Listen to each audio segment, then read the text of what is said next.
ឆ្នាំនេះទូខ្ញុំអមពិតជាឈ្នះឆ្នាំនេះទូខ្ញុំអមពិតជាឈ្នះព្រោះតែខ្ញុំប្រឹងអមមិនសម្រាប់ព្រោះមានវលៈកំឡាំចិត្តទូកបងមានឈ្មោះដូចស្រស់ឆោមឆាយទូកបងមានឈ្មោះដូចស្រស់ឆោមឆាយសែនពីរួងស្ដាប់មិនចិនណាយហើយតែងយកជ័យមិនដែលខានឡើយ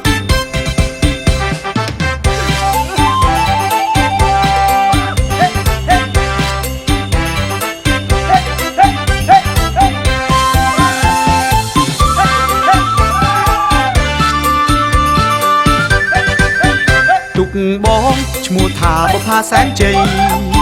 ទុកបងឈ្មោះថាបុប្ផាសែនជ័យហើយរូបរាងវិញមិនវែងមិនខ្លី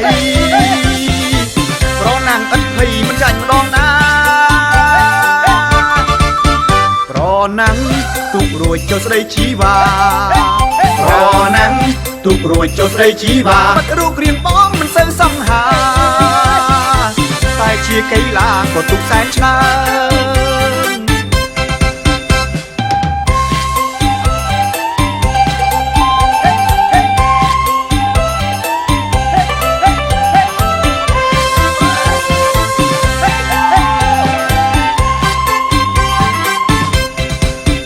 ទុកបងឈ្មោះថាបុប្ផាសែនជ័យទុកបងឈ្មោះថាបុប្ផាសែនជ័យហើយរូបរាងវិញមិនវែងមិនខ្លីប្រណាំងឥតភ័យមិនចាញ់ម្ដងណាប្រណាំងទុករួចចូលស្ដីជីវ៉ាប្រណាំងទុករួចចូលស្ដីជីវ៉ាបាត់រូបរាងបងមិនសូវសង្ហា